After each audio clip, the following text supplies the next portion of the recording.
Okay, well, hello everyone. As you can see, we're out and about today. We're going to go on a faith walk. I'm delighted that John Griffin's joining us today on this walk, and John's been helping us with lots of things. So today the plan is we're going to walk to Winter Hill, and we're going to say some prayers, and we're going to see it as a pilgrimage, and you're very welcome to join us on this pilgrimage. So we'll begin with the sign of the cross. In the name of the Father, and of the Son, and of the Holy Spirit. Amen. And as we make this journey of faith, we make this journey for all those who need our prayers and have asked for our prayers. And John's going to read for us the story of the road to Emmaus, because it's a wonderful pilgrimage story that reminds us that when we walk, Jesus walks with us. It's a reading from St. Luke's Gospel, chapter 24, 13 to 35. Two of the disciples of Jesus were on the way to a village called Emmaus, 7 miles from Jerusalem, and they were talking together about all that had happened. Now as they walked this over, Jesus himself came up and walked by their side. But something prevented them from recognizing him. He said to them, "What matters are you discussing as you walk along?" They stopped short, their faces downcast. Then one of them, called Cleopas, answered him, "You must be the only person staying in Jerusalem who does not know these things that has been happening over these past few days." "What things?" he asked. "About Jesus of Nazareth," they answered, "who proved he was a great prophet by the things he said and did in the sight of God and the whole people, and how our chief priests and our leaders handed him over to be sentenced to death and had him crucified. Our own hope was that he would be the one to set Israel free. And this is not all. 2 whole days have gone by since it all happened, and some women from our group have astounded us. They went to the tomb in the early morning, and when they did not find the body, they came back to tell him they had seen a vision of angels who declared he was alive.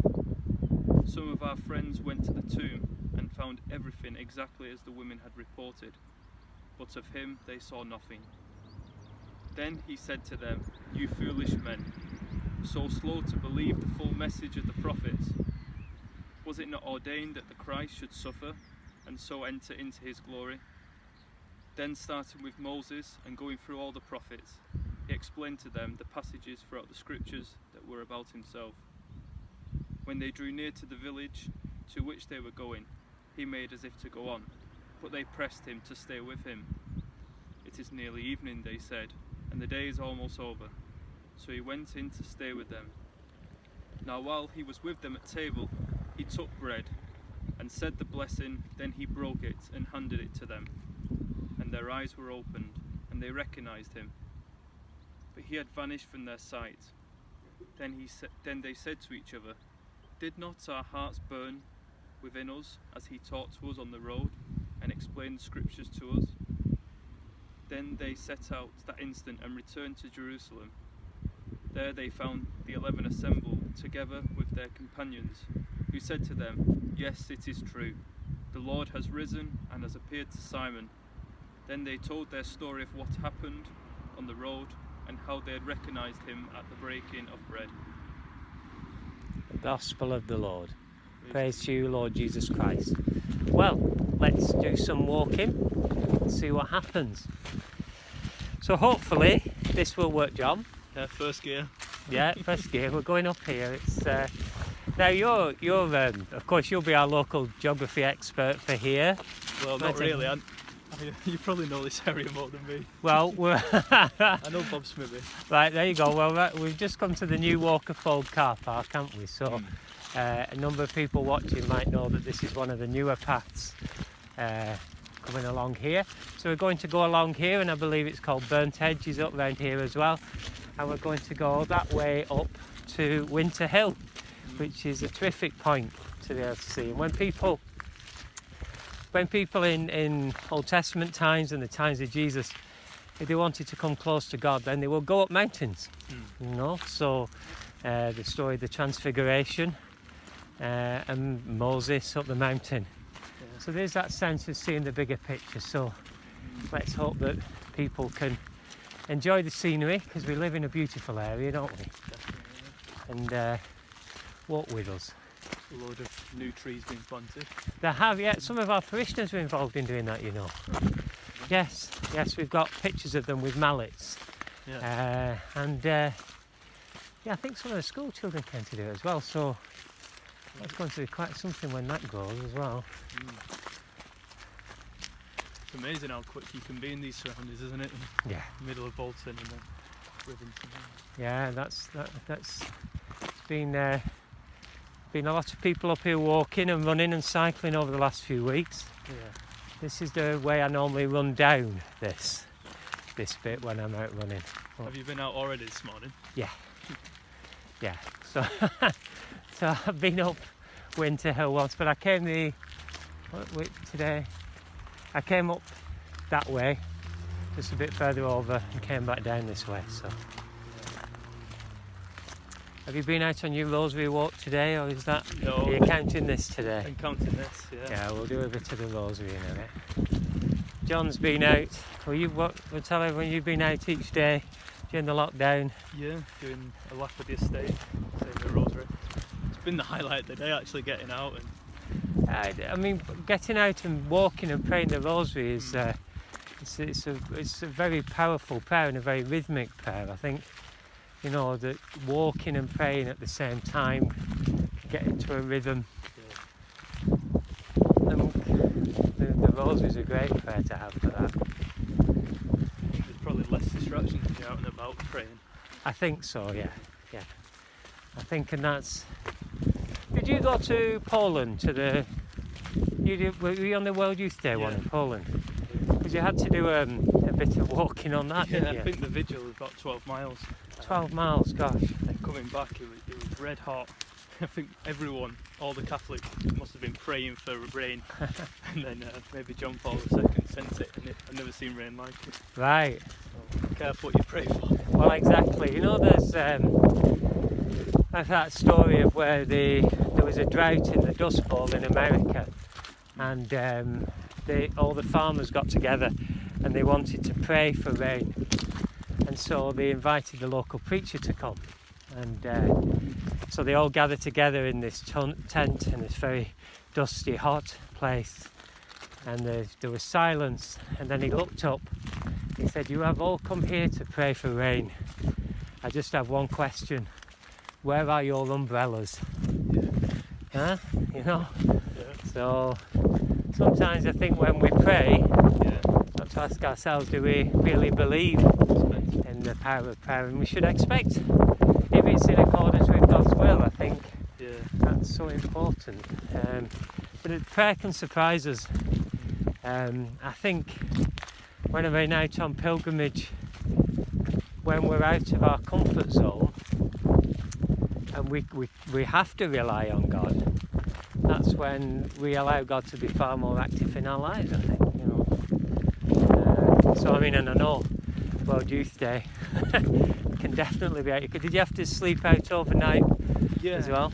Yeah, when we arrived it looked a bit like World Aid, the army giving out these packs out the back of the lorry. Right. And the rucksack, and they kind of say that needs to last you for 48 hours. Wow. And, bit challenging, but. And we weren't allowed tents when we slept out. Were you allowed tents or not? No? I think it was just under the stars. Yeah. Thankfully it was a nice night. Yeah. I can remember that when we were in Germany and there were 1 million people at the Marienfeld, and we had to walk quite a way, and there were 15 of us, and it was so busy coming out. I said we'll just have to link arms because it would have been so easy to lose someone. Yeah. And I remember saying to them, it's going to be, you know, I said there's always that bit of grim in pilgrimage. Anyone who's been on pilgrimage with me will know I always say that. And I said to them, now we need to be very positive because over the next 24 hours, so I don't want to hear any negativity. And one of them said something, and somebody said, that's clutching at straws. And somebody shouted, at least we've got straws. There you go. Someone else shouted, at least we can clutch. Yeah. So but those experiences, yeah, the next one's going to be, no, hang on, is it Portugal? Yeah, It is, isn't it? Lisbon, yeah, I think But it's been. they've postponed it a year. Yeah. Because they postponed the families one as well, haven't they? Yeah, I think so, yeah. Where was that going to be? Because the last one was in Dublin, wasn't it? Yeah, I can't remember now. Yeah. But I think they put them both back a year. Somebody was telling me, somebody who I met on the Camino, that they're doing a special thing on the Camino. They've opened now the cathedral at Santiago, Yeah. and what they're doing is the hospitaliers, they're the ones who look after the albergues, the pilgrimage places. They're carrying a rucksack from Saint-Jean-Pied-de-Port 5 kilometres at a time to Santiago to pray for those who've died. Right. So that's going to be a special thing, because you won't be able to do things like in that way this year. Yeah. I should have been on the Camino this summer with my nephews, but Yeah. I want to make God laugh, telling you plans. So I mean, Camino must be one way you've got to rely on God's providence sometimes, is it? oh, as you know, John, I like to have everything in place and organised. Yeah. And the Camino is the best lesson in life for me, to say you just can't do that. No. And every time I go on the Camino, I just let go of everything. I just don't worry. It's a wonderful sin to be in, that almost as soon as I put my rucksack on, the set off, Yeah. I just let go of everything now. Nice, yeah. I'm sure I told you I learned that early on in the Camino, and the rucksack I'd filled so full that I thought I won't have to talk to anybody for days or go to any shops. Yeah. And then I realised that I was carrying far too much. And then I thought, well, next year I won't carry as much. And I thought, well, that's crazy carrying it for this much this year. So I just made a very simple prayer: Lord, help me find a bin Yeah. and somebody I can give my good clothes to. And I just, from then on, just had what I needed. Normally you have 2 sets of clothes on the Camino. Yeah. Those you're wearing, those you're washing and drying. It does become a bit of a competition, mind, who's got the least in the rucksack. Yeah. As I said to my nephews, I don't care what you carry, but you make sure you bring some deodorant.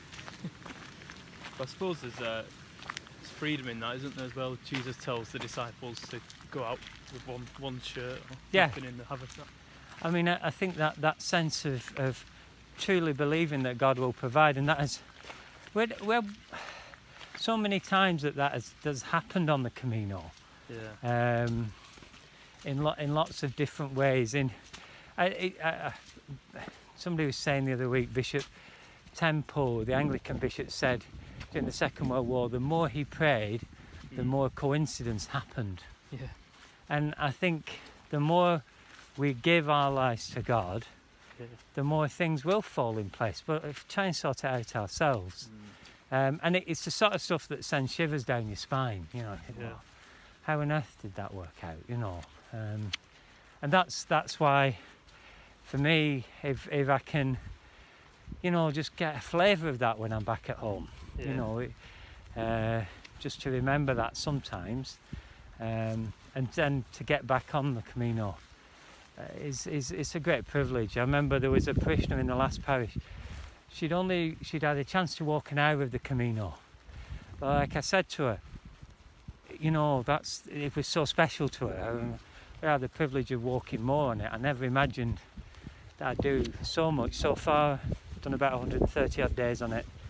I completely, having to let go, give it to God, and I think that's key for us. I was talking about this whole thing of Hildegard Bingen and being feather on the breath of God. Yeah.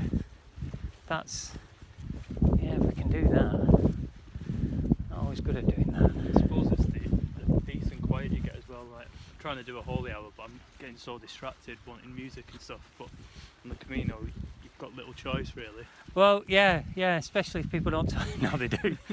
No, there are. What normally I like to have an hour of quiet prayer in the mornings, but on the Camino, if you're up at 5:30 or 6, you're off at, you might be up at 5:30 and off at 6.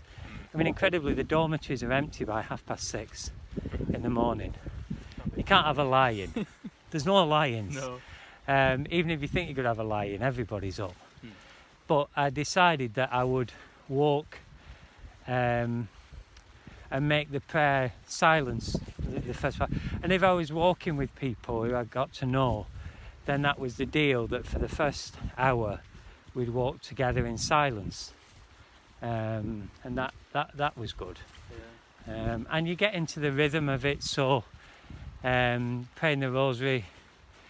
I mean, I remember walking with one group of Polish pilgrims.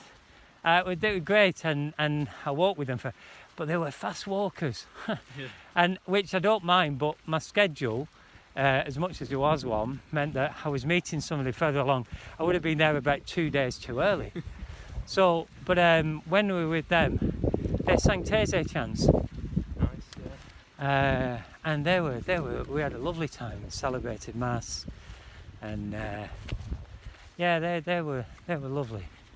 And you know, if you're walking 5-6 hours a day and letting it all be a prayer, and you can make every footstep a prayer on something like that. And I guess that's true for us.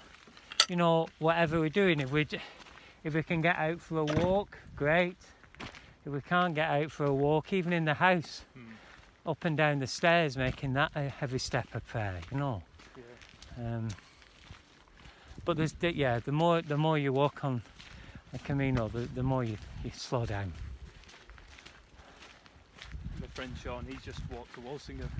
Brilliant. It took him 10 days, I think about 15 miles a day. From where? From Stockport. He did it in 10 days? I think he said he did that, yeah. Wow.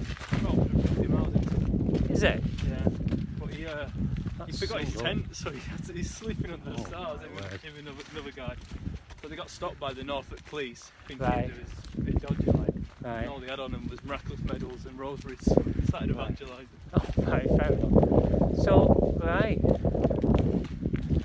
But I mean, Walsingham is very famous medieval pilgrimage place. Yeah. That was one of the top 4, along with Rome, the Holy Land, and Santiago, and Walsingham's in our own country. Gosh, And all the kings used to do the last stretch, didn't they, barefoot? they did. The Holy Mile. Yeah. They do that on Student Cross. Yeah. A lot of them would do it barefoot. I didn't do it barefoot, to be honest.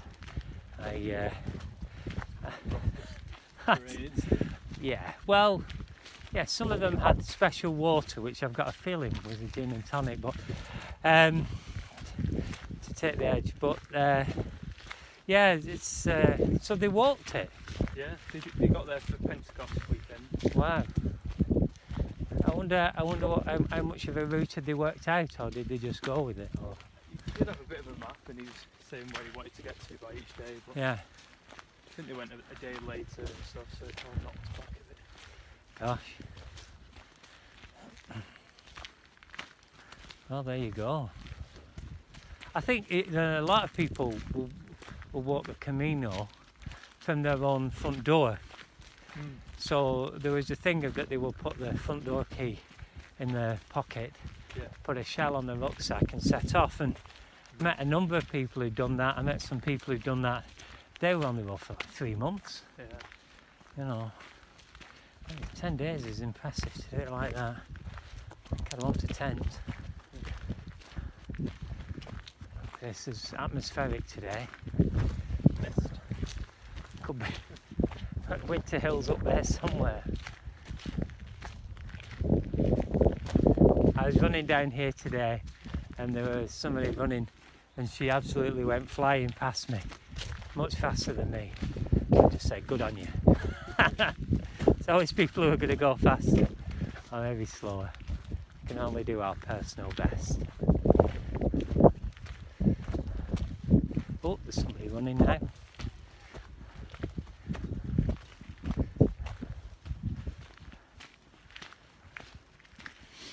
So how have you been finding the lockdown? Well, I think being able to do all the live streaming's made a big difference. You know? I think if I hadn't been able to do that, I think it would have been a lot harder. You know,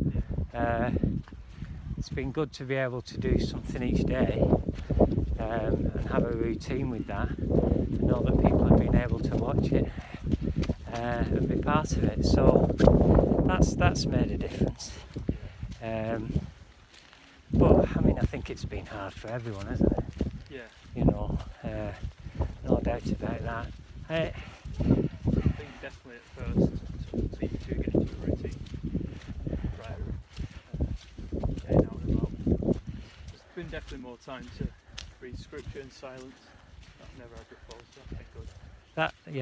That's good to be able to do that. I've tried to make sure that there's been time for prayer in front of the Blessed Sacrament, and there has been. I've not done as much reading as I was planning on,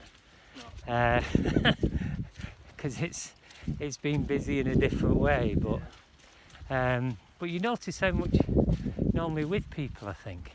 You know, I mean, like my sister and family, we've been doing all the Zoom quizzes, and I keep coming last, but they came round, and now we've got this bubble. I'm part of their bubble, so they came round, and you realise that Zoom is fine if there's nothing else, but actually being with people, and I think people will. I know so many people are missing being able to come to church, and I think that they'll. Yes, it's lovely for people to be, and people have been very supportive and appreciative about the being able to be live streaming, but that would never replace us all being together when we can. But it will mean that those who can't come to church will be able to be part of the community as well, and I think that's important. Yeah. We opened St. Willing's on Monday. That was nice. Oh, how did that go? Yeah, it was good. Yeah? The Blessed Sacrament was exposed, which at first they weren't sure. No, I saw that we're allowed to do that now. I'm really pleased about that. Yeah, people were coming in tears and just Really? stretched just to Oh, wow. be in God's presence. Wow. And so you opened it, was it Monday, and it's Saturday, and what, Wednesday night? Yeah. So were you there on Wednesday as well, or? No, we had our Zoom. Oh, yeah. Alpha Zoom. Yeah, That's going well. that's good. That's the thing with Zoom, it's just quicker to put on events. You don't have to worry about the hospitality, and people are free. Yeah. So how many have you got doing that at the moment? We've got about 20 on that. That's terrific. We're on week 5 now. We watch the video and then go into breakout rooms. So, right, so you do like that share screen, and you Share play screen, the yeah. video. And the videos are all free and really, really powerful. You know, the gospel message. Yeah. Nicky Gumbel. Yeah, oh, well, yeah. And is this the general Alpha one that you're doing? Is it? It's not one that's been specifically put together for this time, no? No, it's the film series, but there's a lot of Catholic speakers on it now, so it covers all denominations. Yeah, that's the thing about Alpha, because they've taken that on board, haven't they? It's more like a Catholic version of things as well. Right, that's very good. And you've managed to do the breakout rooms as well. Yeah, that's Right. quite good. Yeah, I've been in one where we've done breakout rooms. Yeah. It does, for those sorts of things, that's something that, you know, going forward, we can be able to use with people, I think. Yeah. Been able to do a lot of online things. Usually they'd be in London. Yeah, Like we had the Bible timeline for the past month on a Thursday. right. That's been good. See, I think those things could be a good legacy from Yeah. this. There's no reason why you can't do that. No. And also, things can be recorded as well, can't they? Yeah. So if somebody can't make it at that time, then they can do it. Oh, we had that with when we had the retreat, the sort of the Ignatian prayer retreat that we did. I tuned in. Did you check? Yeah. Steve, yeah. But yeah, and so there were like 12 people actually on it, but about 100 and odd were afterwards at least. So that makes a big difference.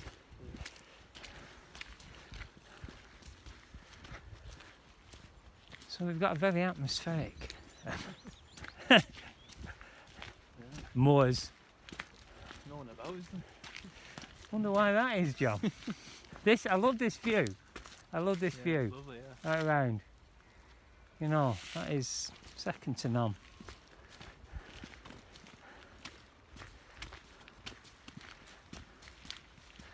I celebrated Mass earlier at Thornley, and their chapel, well, not the big church, but the chapel is like a conservatory on the end of a classroom. So it absolutely poured down, so it sounded like people were tap dancing on the roof. So. Are they open yet, Thornley? This week, most of the staff are back, and the year 10 were coming in 2 classes at a time for lessons in the morning. They were staying in the same room, and the staff were coming to them. Yeah. So that was more than has been. It was a very good atmosphere around the school. Yeah. People being very positive. So I've had the privilege of being with the head teachers of our schools, and I think that, you know, it's trying to be with them with all the difficult decisions having to make. Oh, well, yeah, because things are changing all the time, and they're just getting ready, and then something changes, and there's a lot of pressure on them, a lot of expectation, a lot of responsibility. And they want the very best for everybody. You could just see that with them and with the staff, how they're walking the extra mile, you know, more than. So, been very, very impressed with all of the staff. So I think we'll keep going, and when we get to this gate, we'll finish this little episode, and we'll have another prayer. Maybe wipe the lens of the camera. Hopefully your phone's still on. Well, it's still working. I've no idea what it'll be like, but it's good to try it out anyway. Perhaps it's good there's not that many people out wondering why somebody got a camera strapped to their chest. If anybody's wondering how that's working, that's how it's working. It's a new gadget that I found that I thought I'd try out. Very steady hand then. Yeah, well, yes. You did have one that you could actually put on your head, but I thought I might move my head around too much, to be honest. Like a minor. Well, yeah, yes, and I didn't think I could really justify getting a GoPro. I suppose I could have borrowed my nephew's. He did one cycling for me for a Joshua episode. Oh right. Oh yeah, I think I've seen that one. So he very kindly went out and did some filming for me. So. You see, when you listen on Radio 4, they have one of these where they go out walking, and they manage to do it on the radio. See, so, you know, we could cut our losses. If it's not good video, we can just use the audio. See, look, there's a sheep going past. You know, we could just do a bit of a description every so often. Yeah. Oh, somebody out running. Glorious weather. Yeah. Well, you see, this morning was a bit better than this. But never mind, it's good to be out. Good to see you after all this time. We've been in ages. Must be, well, supposed to be 12 weeks at least. Well, yeah, we're in week 13 now, and yeah, I know it was Mother's Day weekend. Yeah. That we couldn't when we closed the churches. So it's like since then,